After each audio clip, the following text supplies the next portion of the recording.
E aí galera, tudo certo? Estamos aí para mais uma videoaula então, né? Continuando nossos estudos a domicílio nesse momento de ficar em casa, nesse momento de isolamento social. Espero que todos estejam bem, espero que a família de vocês também esteja bem, né? E vamos seguir os nossos estudos então, tá galera? Então hoje hoje uma outra aula para o terceiro ano do ensino médio, né? Uma aula hoje sobre o que a gente pode chamar do Iapoque Ushuí, ou a formação do nosso território, né? A formação do Brasil enquanto país com o tamanho, com as dimensões que ele possui hoje, certo galera? A formação territorial brasileira. Então vamos lá. Gente, para começar, uma pergunta, né?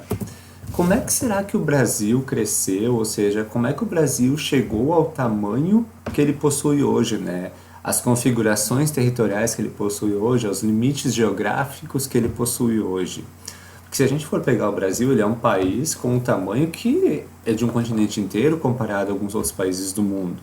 Caberiam vários países, uma Europa toda dentro do Brasil. É um país da Europa. Dica número 2. No passado invadiu o Brasil. Dica número 3, terra das flores e dos moinhos de vento. Dica número 4, tirou o Brasil na última Copa. Atenção, Helena Soares, resposta. Espanha. Errou! A propriedade rural no Brasil ela é tão desigual, tá aí a origem, né? Começa errado já um negócio lá nas capitanias hereditárias. Então vamos pensar, como é que o Brasil vai passar disso daqui, desses risquinhos na horizontal, né, dessas pequenas faixas horizontais, para um país com todo esse formato que vocês estão vendo aí, né, com todo esse tamanho de país. Então é isso que nós vamos estudar hoje. Quais foram os motivos que levaram o Brasil a ter o tamanho que ele possui, tá? A gente pode ter uma listinha, galera, de vários tamanhos, de vários motivos para isso, né? Podemos dizer, então, por exemplo, pecuária ajudou muito nesse processo, as drogas do sertão também ajudaram bastante, as missões jesuíticas, as entradas e as bandeiras, a União Ibérica, e ainda a gente pode colocar uma série de tratados, de limites que vão ser feitos entre Portugal e Espanha, né, para ver quem mandava no que aqui no continente americano, tá galera? Então agora nós vamos detalhar cada um desses aspectos, né? Não vamos se prolongar muito, porque afinal é uma aula mais revisional. Eita, é uma aula de revisão. Revisional. Eita, é uma aula de revisão. Vaquinha simpática, o primeiro fator é a pecuária, né galera? Por que o gado vai ser tão importante no nosso país? Sou desse chão onde o rei é peão com um laço na mão. Laça, fere e marca, deixando a ilusão de que tudo é seu, com coragem de quem vive, luta, sonha em ser mais feliz e quem sabe será. Voam livres pensamentos seus que vão perdoar ou fazem sonhar e sentir-se um Deus. Sou desse chão, sou da terra raiz, sou a relva do campo e pra sempre serei. Ser mais feliz e quem sabe será e sentir-se um Deus.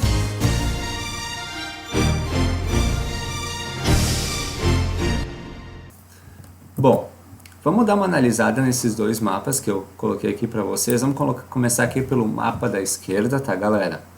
Esse mapa da esquerda ele mostra a América Portuguesa, né? Estão vendo que aqui nós temos o meridiano de Tordesilhas, ou o famoso Tratado de Tordesilhas. Então, o que está à direita, terras de Portugal, e o que está à esquerda, terras da Espanha. Percebam que no século XVI, a economia brasileira e o povoamento do nosso país ele vai estar numa estreita faixa do litoral, né? Baseado principalmente em dois produtos, pau-brasil e cana-de-açúcar, né? Vão ser os dois carros-chefes da nossa economia, se assim podemos dizer, no início da nossa história. Só que tanto a cana-de-açúcar quanto o pau-brasil, eles são produtos que estar perto do litoral facilitava digamos assim, o fluxo com a metrópole. Lembrando que a gente está vivendo um período de pacto colonial, né? A metrópole comercializa com a colônia e a colônia só pode comercializar com a metrópole, né? Por exemplo, o Brasil não poderia vender para nenhum outro país que não fosse Portugal, tá? Nesse período, galera, por ter o solo do litoral brasileiro ser muito propício, principalmente o solo do Nordeste, a cana-de-açúcar vai ser o grande chefe da nossa economia, tá? Mas o que acontece? A gente tem no ciclo do açúcar várias formas de engenho. Nós temos o engenho movido à roda da água, nós vamos ter o engenho movido por bois e até mesmo o engenho movido por escravos, tá, galera? E para isso nós precisamos dessas forças de trabalho aqui também. Então vai se começar a criar no Brasil o gado. Só que nós vamos ter um problema, tá, pessoal? Que é o seguinte: o gado ele não pode ser criado no mesmo local que a cana, porque senão o gado vai pisotear, o gado vai amassar essa plantação de cana. Então, se a gente for para o século XVII, que é o mapa aqui da nossa esquerda, a pecuária, que é isso que está em laranjinha no mapa de vocês, ela vai estar já no interior do nosso país. Ou seja, o que a coroa portuguesa vai dizer? Que sim, precisa haver a pecuária, só que ela não pode ser exercida nos mesmos locais onde é plantada a cana. Então, o que vai ser feito? Vai ser empurrado a pecuária para o interior do Brasil, né? Então, o primeiro motivo que ajuda o Brasil a ter o tamanho que ele tem hoje é esse processo de jogar a pecuária para o interior. É a pecuária que vai gerar os primeiros povoamentos no interior do Brasil, tá? Tranquilo até aqui? Então, vamos seguir para o segundo motivo aí, galera. O segundo motivo, essa coisa deliciosa, né, que vocês estão vendo aqui, esse pozinho preto que vicia. Na verdade, são as chamadas drogas do sertão. E aqui eu trouxe para vocês um exemplo de droga do sertão, que é o cacau, tá? Então, calma lá. Vamos entender o que são drogas do sertão em primeiro lugar. Como drogas do sertão, galera, a gente tem todos estes produtos aqui, ó. Cacau, castanha, cravo, pimenta, guaraná. Agora a Maia resolveu latir e o vizinho resolveu pregar, né? Bom, galerinha, voltando aí, né? Dei uma xingada na Maia, vamos ver se ela obedece. O vizinho tá pregando, mas vamos continuar, né? Então, retomando, pessoal, aqui vocês têm alguns exemplos de drogas do sertão, tá? Que na verdade são o quê? São especiarias, são produtos encontrados no norte brasileiro. Então, o cacau, a castanha, o cravo, a pimenta e o próprio guaraná, né? Esses produtos, pessoal, eles são encontrados nessa região aqui, que vocês estão vendo que está em verde no nosso mapa, tá? Toda a parte norte do nosso país. Como é uma região de floresta tropical, então, ali vai ocorrer a existência dessas especiarias que vão ser extraídas, né? E depois vendidas a um preço bem elevado no mercado europeu. Então, o segundo motivo que vai ajudar no processo de povoamento do nosso interior é a extração das chamadas drogas do sertão, tá? Tranquilo? Vamos ao terceiro motivo. O terceiro motivo, galera, ele é um motivo de muito orgulho para nós gaúchos, né? Até porque é um ponto turístico extremamente visitado no Rio Grande do Sul e é de uma arquitetura linda, eu mesmo já fui lá, que são as famosas missões jesuíticas, né? Ou as missões, no caso do Rio Grande do Sul, de São Miguel Arcanjo, tá na imagem aí para você, certo? É lindo, eu particularmente quando historiador me emocionei ao estar lá, tá, galera? Mas a gente tem que cuidar uma coisa, a gente acha que missão jesuítica só vai acontecer no sul do Brasil, e aí tá nosso erro, tá? Porque missão jesuítica também vai ocorrer no norte do Brasil, como mostra esse mapa aqui, ó. Olha quantas missões jesuíticas o norte do nosso país possui, até mesmo o nordeste. Só que, claro, nós vamos ter uma diferenciação, nós vamos ter missões portuguesas e missões espanholas, né? Ambas são da Companhia de Jesus, que é fundada lá na Inquisição Espanhola, tá? E ambas têm o mesmo objetivo, se assim a gente pode dizer. O objetivo dessas missões é o que? É catequizar os índios, né? A gente costuma dizer que o nome não é só missões, o nome original são reduções. Porque o que os jesuítas faziam? Eles pegavam aqueles indígenas que estavam ali espalhados e eles reduziam todos ao mesmo local, na mesma cidadezinha, tá? A gente tem aquelas imagens clássicas das reduções, então a igreja, a praça, daí ao redor as casas, né?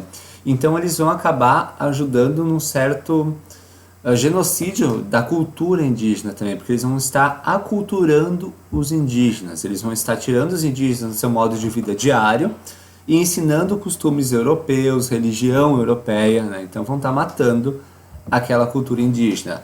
Mas também, como mostra o mapa, olha quanto as missões entraram ao Tratado de Tordesilhas e fizeram o interior do Brasil ser um local povoado também, tá?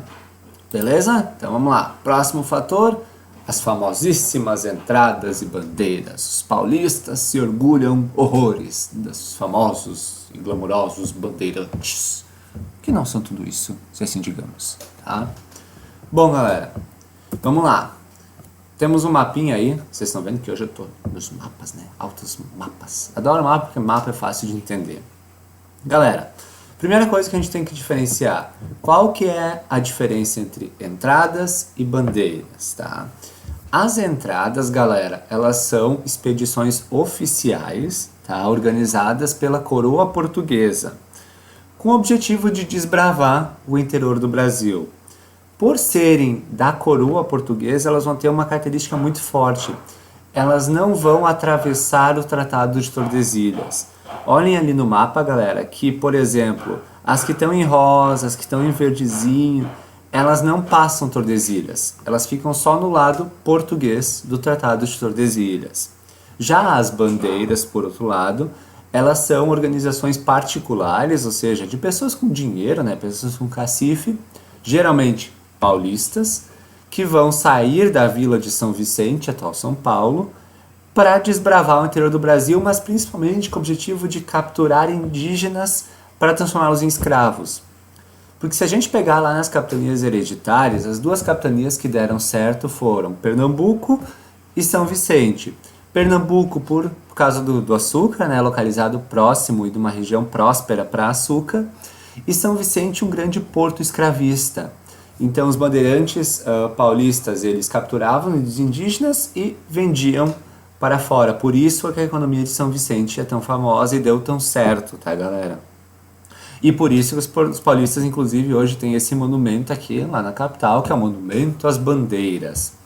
Só que, gente, ao mesmo tempo que os bandeirantes eles vão auxiliar nesse processo de desbravamento do interior, eles vão ser verdadeiros genocidas, tá?